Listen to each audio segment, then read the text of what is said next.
Everyone laughed when a single mother and her daughter built a treehouse, but the ending left the neighbors speechless. Subscribe to the channel so you don't miss any new stories, and write in the comments where you're watching from. The late autumn wind pressed against the thin aluminum walls of the trailer, making them rattle as if the whole place might be blown away with one hard gust. Inside, the single lamp flickered and hummed, fighting against the encroaching darkness that seeped in from every crack. Claire sat at the kitchen table, her hands red and chapped from dish soap and bleach, the skin around her fingernails raw from endless scrubbing. Her work uniform still smelled faintly of grease and disinfectant, the scent of two worlds colliding, her morning shifts serving coffee and fried eggs at the diner, and her evenings cleaning classrooms where children drew houses on the chalkboard that looked nothing like the rusted tin box she and her daughter slept in. Across from her sat Emma, her 9-year-old daughter, with a sheet of lined notebook paper and a blunt pencil. She was bent over, tongue sticking slightly from the corner of her mouth in concentration, sketching the outlines of something that looked like a castle. Her hair fell into her eyes, and every few seconds she pushed it back with the back of her wrist, leaving a faint gray streak of pencil lead on her cheek. The girl looked up suddenly, catching her mother's gaze, and smiled a little too brightly.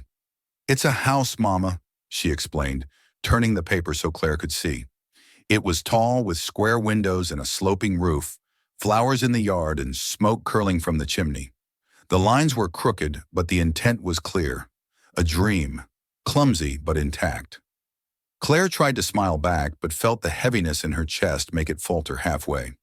She reached out, smoothing the paper with a hand that trembled slightly.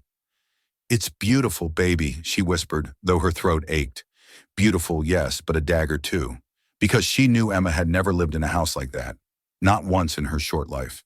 The trailer groaned as the wind shifted, and Claire's eyes darted instinctively to the cupboard door, where an envelope was pinned with a bent paperclip. "Final notice," it read in block letters, bold enough to see from across the room. It had been there for 2 weeks now, the ink a constant shadow. They were behind again, too far to catch up. 2 more months and even this battered box on wheels would be gone. She rubbed at her forehead, trying to banish the thoughts, but they were relentless. The diner paid little more than tips, and tips had grown smaller as the town itself shrank. The mill had closed 10 years ago, and with it went most of the men's jobs. Families had fled. Those who stayed behind were either too stubborn or too poor to go. She belonged firmly in the second category. At school, where she mopped floors and scrubbed toilets after hours, she sometimes overheard the teachers whispering when they thought she was out of earshot. "That poor child," one said. "Bright girl, but how far can she go when her mother's stuck cleaning up after everyone else?" The words stung not because they were cruel, but because they carried pity. And pity, she found, cut deeper than malice. The trailer door creaked, and for a moment Claire's heart jumped, before she realized it was only the wind again. But the memory of another knock lingered, the sharp rap from her ex-husband weeks earlier, when he'd shown up to deliver his latest volley of contempt. He had stood in the doorway, broad-shouldered in his pressed shirt, smelling faintly of cologne and smug satisfaction.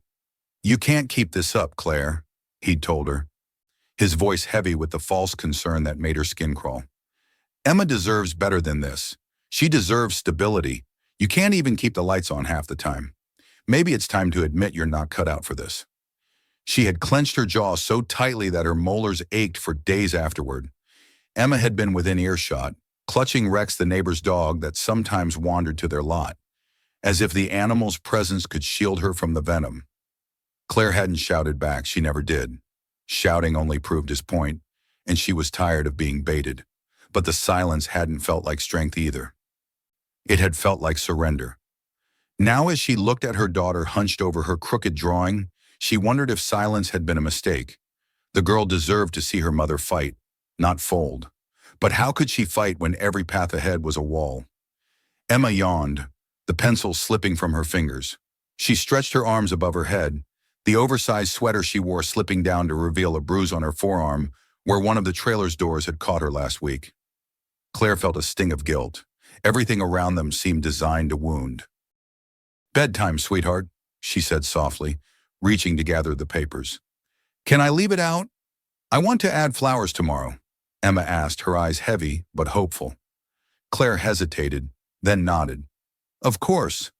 She folded the paper gently and set it aside, smoothing the crease as if the drawing were made of glass.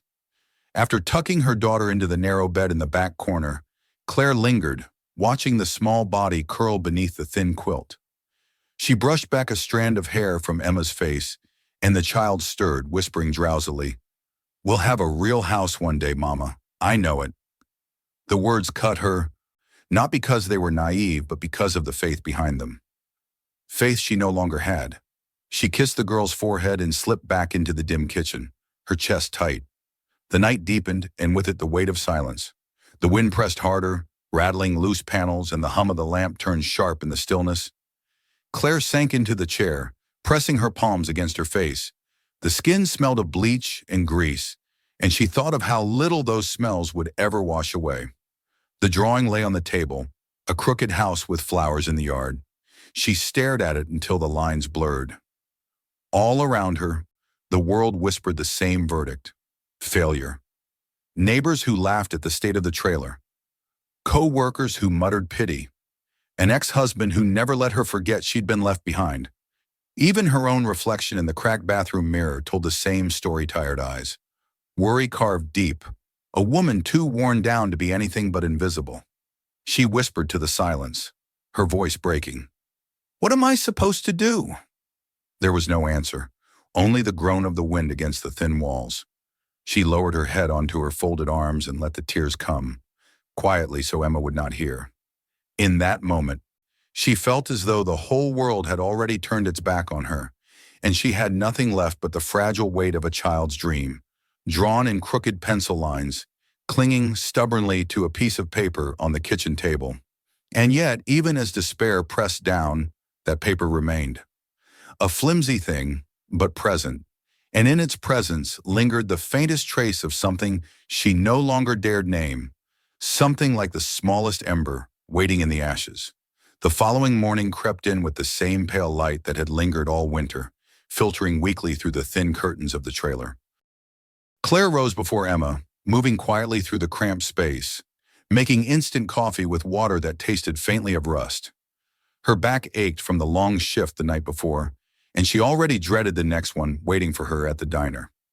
She sat at the kitchen table, cupping her hands around the chipped mug, staring at the crooked drawing Emma had left there overnight. The little house with its slanted roof and uneven windows stared back at her, stubbornly cheerful. It was a child's dream rendered in pencil, yet it refused to be dismissed. She pressed her lips together, resisting the urge to crumple it up and hide it, afraid of the quiet ache it stirred inside her. Emma stirred awake not long after, rubbing her eyes and padding into the kitchen with the unsteady steps of a child still half in dreams.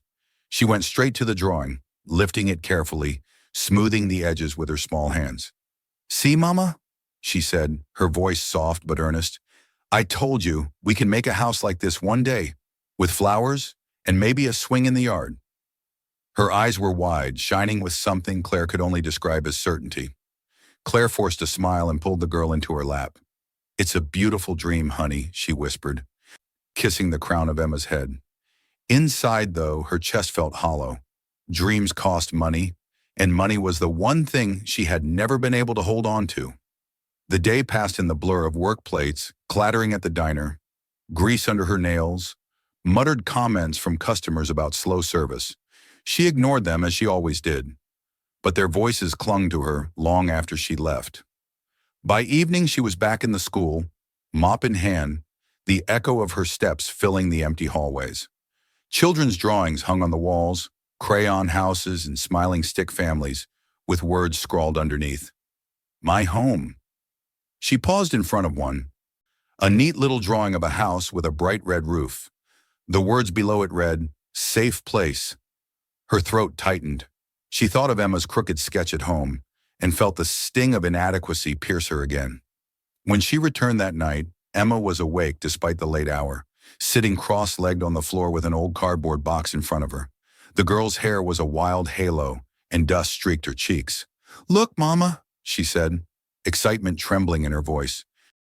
She pulled from the box a large, weathered notebook, its corners frayed, the cover stained with years of storage. Claire frowned. "Where did you find that?" "In the closet, under the blankets," Emma explained breathlessly. "It must have been Grandpa's. Look." She flipped the cover open, revealing pages filled with sketches and measurements, lines drawn in a steady, practiced hand. There were blueprints of furniture, sheds, small houses, even toys, every page an echo of her father's meticulous craft. Claire felt her heart constrict. She hadn't thought about him in years, not really. He had been a carpenter, a dreamer, a man who believed in building things with his hands. Emma flipped to a page where the lines formed the shape of something unusual, a structure nestled high in the branches of a tree. It was no child's playhouse. It was sturdy, almost architectural, with slanted walls, a small deck, and windows that seemed to invite the sky inside. At the bottom of the page, in faded pencil, was written simply, "Treehouse Project." Emma's eyes glowed as she looked up at her mother. "Can we build this, please? It can be our house, our real house." Claire blinked, the words catching her off guard. She shook her head with a tired laugh. "Sweetheart, this isn't something we can just do. Look at it, it's complicated, and we don't have wood or nails or tools. We barely have money for groceries." But Emma pressed the notebook closer to her chest as if guarding it. "Grandpa wanted to build it. We can finish it for him. For us." She looked at Claire with the same unwavering certainty she had shown with her own crooked drawing. The innocence of it was almost unbearable. Claire reached out and touched the page. The pencil lines were steady, confident, everything she was not. She could hear her father's voice in her memory, deep and warm. "A home isn't the walls around you. It's the love you put into them." He had built furniture that lasted decades, even when money was tight. He'd believed in creating with what little he had. The ache in her chest deepened. Later that night, after Emma had fallen asleep with a notebook still beside her, Claire stepped outside. The cold air bit at her skin, carrying the faint scent of pine from the woods beyond the trailer park. She looked toward the dark outline of the old trees that stood at the edge of town, tall and indifferent against the night sky.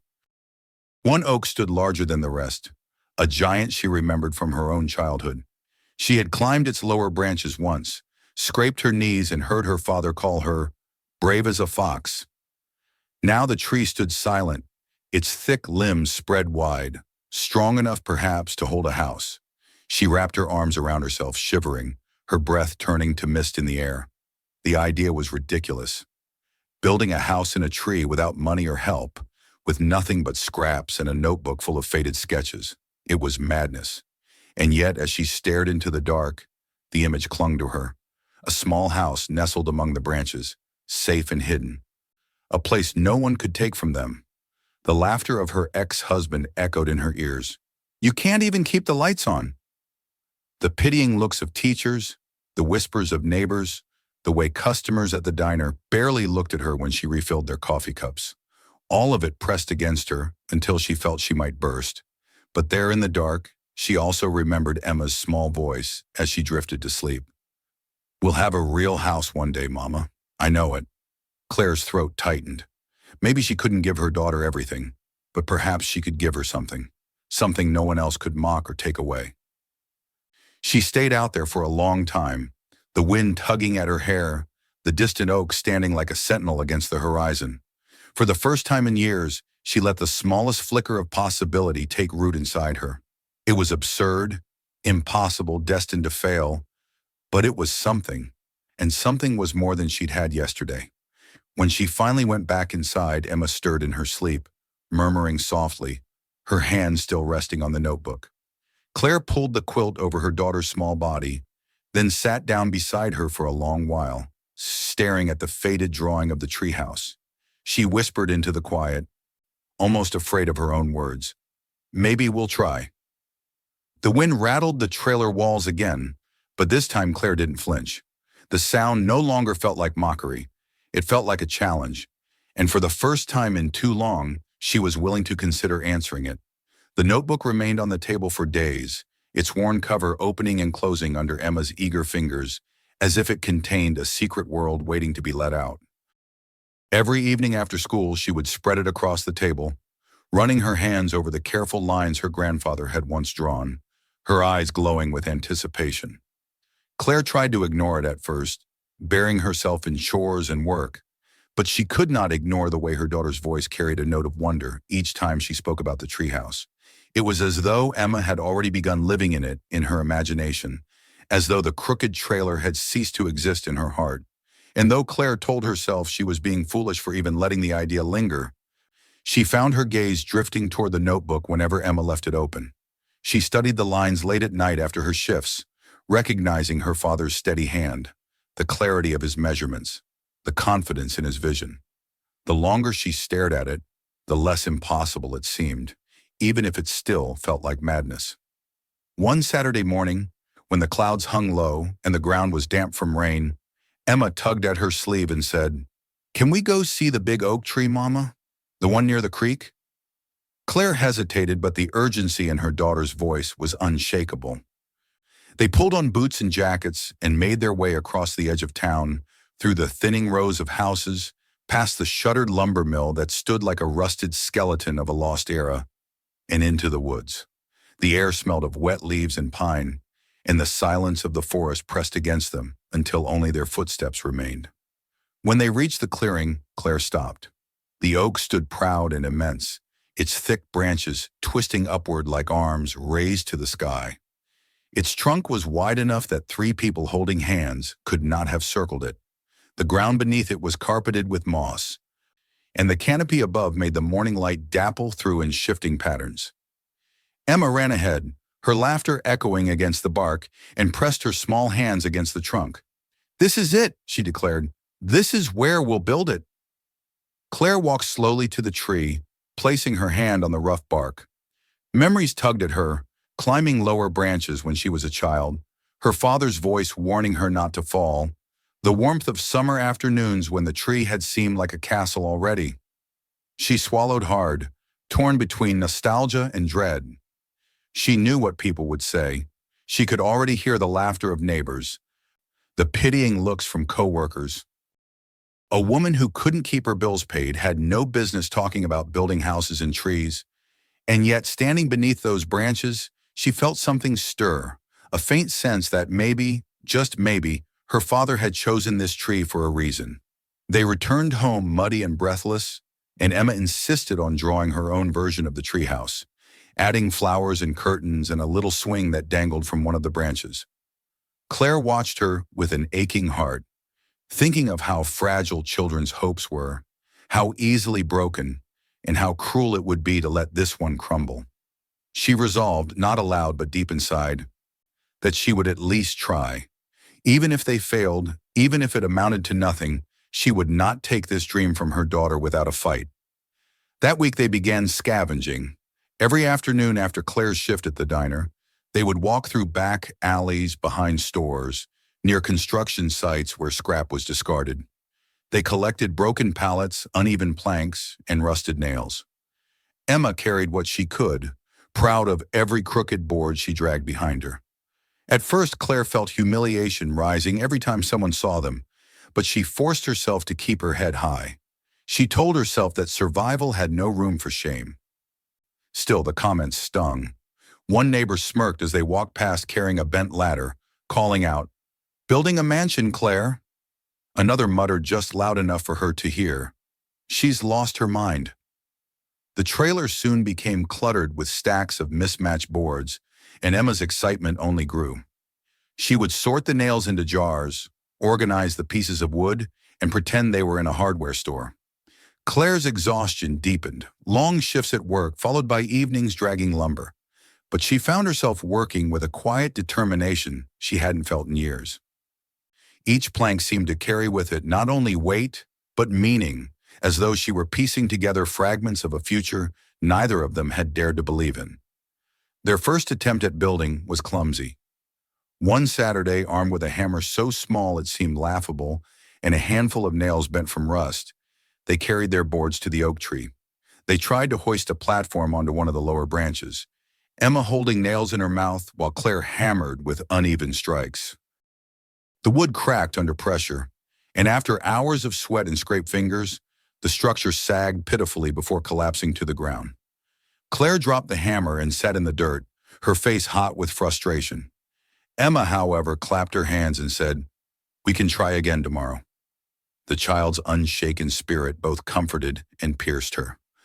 Over the following weeks, failure became a constant companion. Rain warped the boards they had painstakingly arranged, sending them back to scavenge more.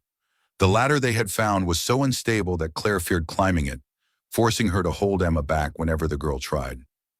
More than once, Claire cut her hands on rusted nails, binding the wounds with strips of cloth. Yet through every setback, Emma's belief never wavered. She laughed when things fell apart, encouraged her mother when despair crept in, and clung to the dream as though it were already theirs. Word spread quickly through town, as it always did. At the diner, customers snickered when they spoke about the crazy woman trying to build a castle in a tree. At school, children taunted Emma with jeers about living in a bird's nest.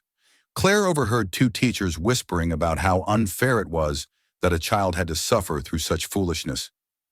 Each comment sliced through her, but when she looked at Emma, she saw only resilience. The girl would come home with tears in her eyes but dry them quickly, clutching the notebook as though it were a shield. One evening, after another failed attempt left them with nothing but splintered wood and sore muscles, Claire sat by the fire they had lit near the tree to keep warm. Her hands were raw, her shoulders aching, and she wanted to give up. Emma sat beside her, leaning her head against her arm. "It doesn't matter if it takes a long time," the girl whispered, "as long as we don't stop." Claire stared at the flickering flames, feeling the words settle deep inside her. Her daughter's faith was heavier than any board they had carried, stronger than any nail they had bent. It was both a burden and a gift, binding her to a promise she hadn't spoken aloud. She looked up at the massive oak, its branches reaching high into the night sky, and for the first time she felt not the futility of their efforts, but the possibility that something might last here. Something worth all the bruises and laughter and pain. The days turned colder, and the nights sharper with frost, but they kept returning to the tree. Slowly, haltingly, with mistakes and frustration, they began to shape something out of scraps. Each nail hammered was a declaration against the voices of mockery. Each board placed a refusal to surrender. And though the structure still looked like little more than a pile of wood clinging desperately to a trunk, for Claire it had already become more than a house. It was proof that she and her daughter could fight, even when the world was certain they had already lost. And so the first fragile steps were taken, uneven and stumbling, but steps nonetheless. The dream that had once been no more than a crooked drawing on a sheet of notebook paper had begun to take root, as real as the oak itself. And though they were laughed at, dismissed, and beaten back by rain and failure, mother and daughter pressed on. For within Emma's unwavering faith and within Claire's exhausted determination lay the faint beginnings of something greater than either of them yet understood. The weeks passed with the steady rhythm of effort and exhaustion. Every evening, Claire and Emma trudged to the oak with their mismatched boards, their bent nails, their bruised hands. The beginnings of a frame clung stubbornly to the tree, awkward but standing, and though to others it looked like nothing more than a jumble of wood, to Emma it was the shape of a home. Claire had begun to feel that way too, in her quiet moments when no one was watching. Yet for every inch of progress they made, the world around them seemed determined to remind them of their place.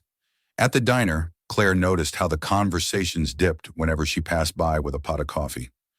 Customers leaned closer to whisper, their eyes sliding toward her with smirks. One man, red-faced from beer, laughed openly and said, "Heard you're building yourself a mansion in a tree, Claire. What's next, digging a moat around the trailer?" The sound of laughter that followed burned her ears, but she kept her face neutral, pouring his refill as though she hadn't heard. Later in the back kitchen, her coworker leaned against the counter, shaking her head. "Girl, people talk. You should let it go before you make it worse." Claire didn't answer, only gripped the mop handle tighter, because she knew if she spoke, her voice would crack. Emma felt the cruelty too. At school, she came home with her cheeks streaked red from tears she tried to hide. Children had called her tree rat and bird girl, mocking the project she had spoken of with pride. One afternoon, she ran into the trailer, threw her bag on the floor, and burst into sobs. Why do they hate me? She asked, her voice breaking. Claire gathered her into her arms, stroking her hair, whispering, They don't hate you, baby. They're just afraid of what they don't understand. The words felt hollow even as she spoke them, but she clung to them, because what else could she offer? The hardest blow came from someone closer. On a gray Sunday, her ex-husband arrived unannounced, pulling up in his polished truck, the engine humming smugly as he stepped out in pressed jeans and a jacket that looked like it cost more than her month's wages. Emma, who had been playing near the treehouse with scraps of wood, froze as he approached. Claire wiped her hands on her jeans and stepped forward, already bracing herself.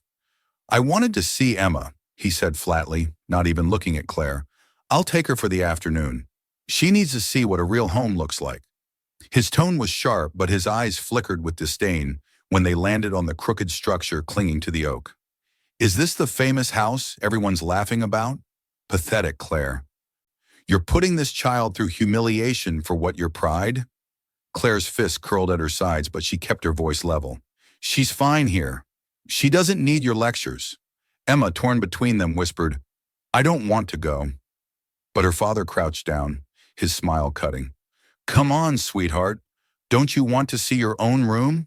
Big windows, a real bed, not this mess. The words hit Claire harder than any insult.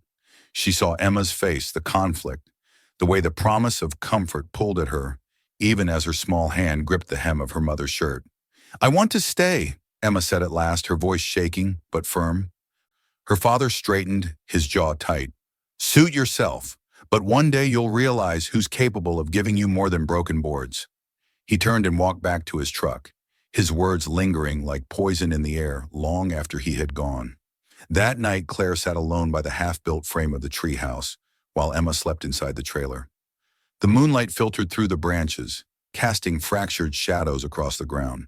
She felt the weight of every insult, every laugh, every pitying look. Her hands ached from labor, her back screamed from bending, and her pride was tattered. She wondered if she was being cruel to her child, if she was stringing Emma along with promises she couldn't keep. The rain came the next week, heavy and merciless.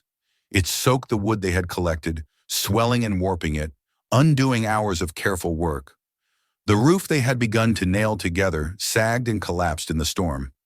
When Claire saw the wreckage, she felt something inside her snap. She sank to her knees in the mud, pressing her hands over her face. I can't do this, she whispered to no one, her voice shaking. The tears that followed were hot, streaking her cheeks, mixing with the rain. Emma, standing beside her in her oversized raincoat, laid a small hand on her shoulder.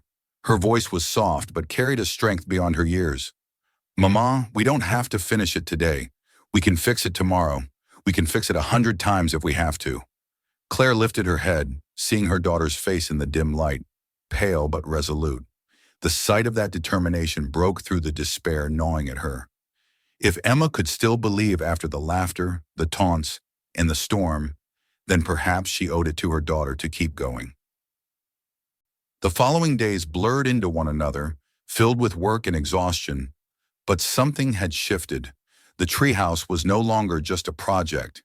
It was a test of will, a statement carved out of wood and sweat against every sneer that had followed them. Claire moved slower, her body heavy, but each swing of the hammer carried defiance. Emma fetched nails, held boards, and hummed softly to herself as though the rhythm of her belief could hold the whole thing together. Yet even in their determination, the trials did not relent. Tools broke, boards split, and meals grew smaller as money vanished into the cost of survival. Nights grew colder, and the trailer seemed to creak with the weight of despair. But still Emma clutched her grandfather's notebook, whispering to her mother, We'll get there. I know we will. And in the stillness of those nights, when the world pressed hardest against her, Claire realized that the treehouse was not just a dream anymore. It was the line she could not retreat from, the place where she had drawn her battle against humiliation and hopelessness. She was tired, she was broken, but she was not yet finished. The trials continued, sharper than before, but so did the resolve that now lived in both mother and daughter. The laughter of others had not stopped, but Claire had stopped listening. She had begun to hear only the voice of her child, clear and unwavering, reminding her with each word that the dream was worth the pain. And so they pressed forward, step by aching step, into the storm of trials that had come to define their days, clinging to the fragile but unbreakable hope that one day the crooked boards would become walls, the bent nails would hold, and the treehouse would no longer be a joke, but a home. The days following the storm dragged like heavy weights, each one beginning with the same dull ache in Claire's chest as she looked at the sagging remnants of the roof they had tried to build. The air was sharp with cold and the wood smelled of damp earth and mildew. For a time, she could not even bring herself to touch the scattered boards, afraid that one more failure would break her for good. Yet Emma returned to the tree each day with her grandfather's notebook tucked under her arm, her small boots crunching through the frost, her cheeks red from the wind. She would kneel in the mud, pat the planks back into little piles, and talk about where the windows would go, where the curtains would hang, as if nothing had happened at all. Claire watched her daughter's resilience with awe and shame intermingled, realizing that if she gave up now, she would be teaching Emma that surrender was the only language left to them. So one evening, after a long shift at the diner, she set her jaw and picked up the hammer again. The first strike felt strange after the break, the sound echoing through the trees, sharp and defiant. Emma clapped her hands, her eyes wide. "We're still building?" she asked breathlessly. Claire nodded, swallowing down the knot in her throat. "Yes, baby. We're still building." It was then that something changed. Perhaps the storm had carried away more than wood. Perhaps it had stripped away pride and fear too. Claire began to move with a steadier determination, no longer trying to silence the laughter of others, but focusing instead on the rhythm of her own work. Each board she nailed into place, each plank she hoisted with aching arms, felt like an act of reclamation. Emma worked beside her with a seriousness that belied her years, holding nails between her teeth, balancing pieces of wood with her small hands, chattering about what the rooms would look like when they were finished. Their progress was slow, painfully slow, but it was progress all the same. After weeks of stumbling, they finally managed to build a platform strong enough to hold their weight. It was rough and uneven, the nails jutting at odd angles. But when Claire tested it by climbing onto it, it held. For a moment she stood there, her hands gripping the branch above her, the cold air filling her lungs, and she allowed herself to feel pride. Emma joined her, squealing with laughter as she bounced lightly on the boards. "It's strong, Mama. It's really strong." The sound of her joy cut through the fog of exhaustion, warming Claire more than any fire could have. The next small victory came with the walls. They scavenged enough wood to begin building frames, awkward squares that tilted at first but grew steadier as Claire's hands remembered the lessons her father had once taught her. She could almost hear his voice guiding her, patient and firm, telling her where to place the nails, how to balance the weight. Emma painted little flowers on the planks before they were raised, her childish drawings bright against the weathered wood. "Now it won't just be a house," she said proudly. "It will be our house." Claire smiled, her heart tightening, and thought that perhaps her daughter was right. Something else shifted as the walls began to rise. People who had once sneered at them began to watch with different eyes. An elderly neighbor from down the road, a man with stooped shoulders and hands twisted by arthritis, arrived one afternoon carrying an old toolbox. "This was my brother's," he said simply, placing it at the foot of the tree. "Haven't used it in years. Might do you more good than it does me." Claire was too stunned to answer at first, but when she managed to speak, her voice was rough with gratitude. "Thank you, truly." The man only tipped his cap and shuffled away, but the gesture lingered like a warm ember. A week later, a young man who worked at the hardware store appeared, pushing a wheelbarrow full of discarded boards. "These were miscuts," he explained, shrugging as though it were nothing. "They'd have gone in the dumpster anyway. Thought you might use them." Claire wanted to ask why he had bothered. Why now? But the words caught in her throat. She only nodded, swallowing the lump in her chest as Emma beamed, already pulling at the boards with her eager little hands. With these small gifts, the work grew easier. The walls rose higher, crooked but steady, and the skeleton of a roof began to take shape again. Every evening, as the sun dipped behind the trees, Claire and Emma stood back to look at what they had made, their breath fogging in the cold air, their faces flushed with a kind of happiness that came not from perfection but from persistence. At school, Emma no longer lowered her head when the other children taunted her. Instead, she lifted her chin and said proudly, "We're building a house in the trees. My mom and I. It's going to be ours." Some laughed still, but others grew quiet, unsure how to answer. Claire noticed the change when she came to pick Emma up one afternoon. A girl approached, shyly asking, "Can I see it sometime?" Emma's face lit with delight, and Claire realized that her daughter's dream was becoming real enough that others could no longer ignore it. The victories were small, yes, a platform that didn't collapse, walls that stood in the wind, a roof that resisted the rain, but each one carried the weight of a triumph no one could take from them. For Claire, who had lived so long under the shadow of defeat, even these fragile steps forward felt monumental. She found herself sleeping a little deeper at night, her muscles aching but her heart lighter. The whispers of failure still surrounded her, but they no longer carried the same sting. She had seen the frame of her father's dream rise against the sky, and she knew now that laughter could not undo what her hands had built. One evening, after they had secured the last wall of the lower frame, Emma climbed onto the platform and sat with her legs dangling over the edge. She looked out at the forest, her eyes wide with wonder. "It's like being in another world up here," she said softly. Claire joined her, sitting beside her daughter, the chill of the woods seeping through her jeans, and followed her gaze. The branches stretched above them, the fading sunlight painting the sky in streaks of orange and pink. For a moment, the world below the debts, the exhaustion, the cruel words seemed far away. Claire slipped an arm around Emma's shoulders, pulling her close. "You were right, baby," she whispered. "We can build this." Emma smiled, leaning into her mother, and in that quiet space between the branches, surrounded by the fragile beginnings of a home, Claire allowed herself to believe it too. The road ahead was still long, filled with more struggles than she could imagine. But for the first time in years, the horizon did not feel like a wall. It felt like an open sky.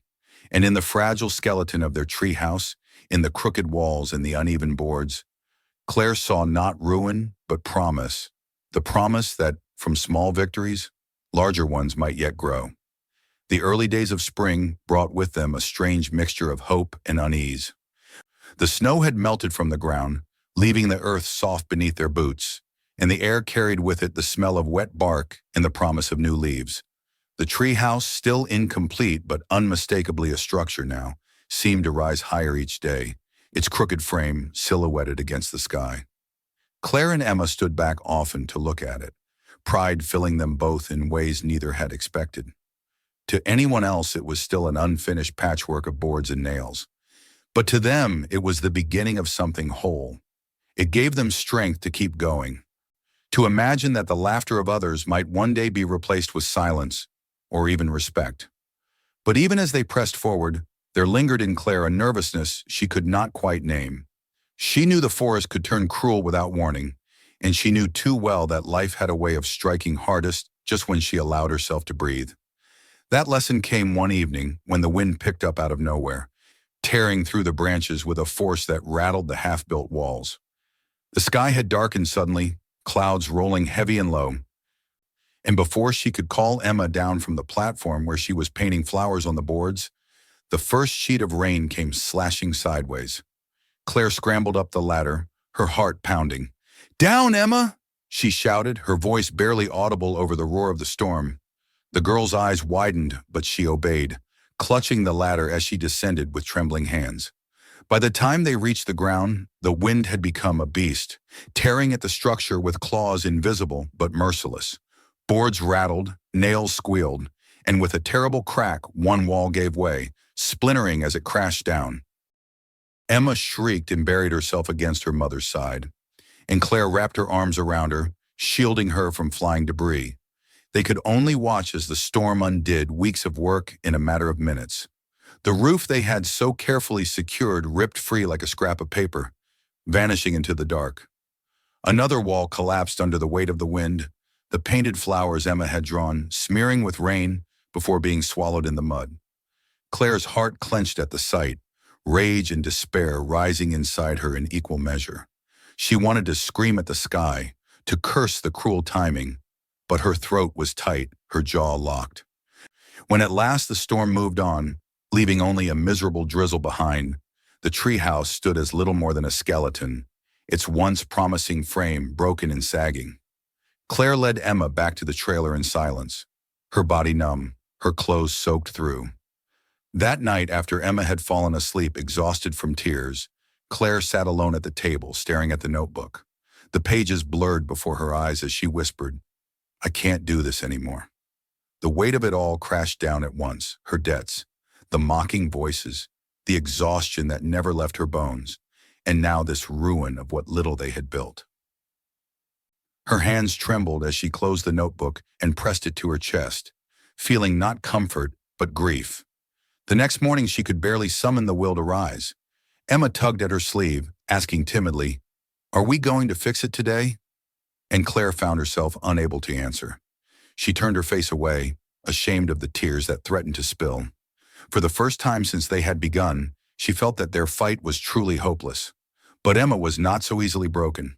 That afternoon, the girl marched to the tree with determination burning in her eyes. Claire followed reluctantly, her steps heavy. She expected Emma to cry again at the sight of the wreckage.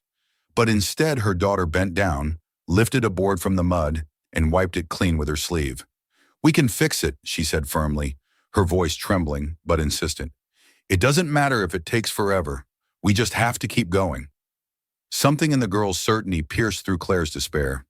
She saw not just a child clutching at a dream, but the reflection of her father's stubbornness, his refusal to bow to failure. She remembered how he had once built a chair from nothing but scraps, and how he had said, "If it holds together, it's worth the work." Emma was his granddaughter through and through, and in that moment Claire realized that giving up would not just break the dream, it would break the bond between them. So she picked up a hammer again, her hands still shaking, and began to rebuild. Emma worked beside her, her laughter returning in bursts as they re-secured the platform, straightened the bent frame, and hammered new nails with fierce determination. Yet this time, something different happened. As the days passed, neighbors began to appear at the edge of the clearing, watching. Perhaps it was curiosity, perhaps pity, but one by one they stepped forward. An old man brought with him a bundle of tarps, muttering that he had no use for them anymore. A woman from the diner, who had once smirked at Claire behind the counter, carried over a box of nails she said were left over from her brother's project. Even two boys from Emma's school wandered up shyly, offering to help carry boards. It was not much, but to Claire it felt like a tide turning. The same people who had mocked them now lent hands, and though she knew not everyone was on their side, the small acts of kindness stitched themselves into her resolve. With their help, the treehouse began to take shape faster and stronger than before. The platform grew sturdier, reinforced with beams donated by the hardware store worker. The walls rose straighter, the gaps sealed more carefully, and the roof this time was secured with ropes and nails that could withstand the wind. Each evening, Claire and Emma climbed to the platform and sat together as the sun set, the sky painted gold and crimson through the branches. For the first time, they felt the weight of progress pressing more firmly than the weight of despair. Still, the fear of another storm lingered. Every creak of the wind through the trees made Claire's stomach tighten. But she no longer faced that fear alone. Emma's hand was always in hers, small but strong, and the knowledge that others had begun to see value in their struggle steadied her more than she expected. The breakthrough came not just in the structure of the house, but in Claire herself. One evening, as she drove a final nail into a wall that stood perfectly straight, she realized she was no longer building only for Emma. She was building for herself too. For every time someone had told her she was nothing, for every laugh that had cut her down, for every moment she had felt invisible, the treehouse was her answer, her declaration that she would not be erased. Emma, standing beside her, with paint smudged on her cheeks, looked up at the crooked but proud structure and whispered, "We're really doing it, Mama." Claire pulled her daughter into her arms, holding her tightly. "Yes, baby," she said, her voice thick with emotion. We're really doing it. The night settled around them, the forest alive with the sound of leaves rustling and crickets singing. The treehouse loomed above, imperfect but unshaken, a testament to persistence against every force that had tried to bring it down. And as mother and daughter sat together beneath it, their hands dirty, their bodies aching, they felt not defeat but victory, not the kind measured in wealth or recognition, but the quiet, fierce kind that grows only in the hearts of those who refuse to stop. The final weeks of building unfolded like a long exhale after months of struggle.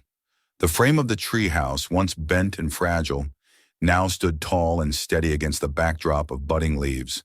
The air had softened with spring, the forest coming alive again with birdsong and the scent of damp soil. And each day Claire and Emma worked until their arms ached and their fingers were raw. But there was no despair left in their labor, only a steady hum of determination that carried them forward. Each board lifted, each nail hammered, felt like a heartbeat in the chest of something that was no longer a dream but a living place. The treehouse grew piece by piece. The walls, once crooked, now fit together with surprising harmony, patched with gifts from neighbors and scraps scavenged from the edges of town.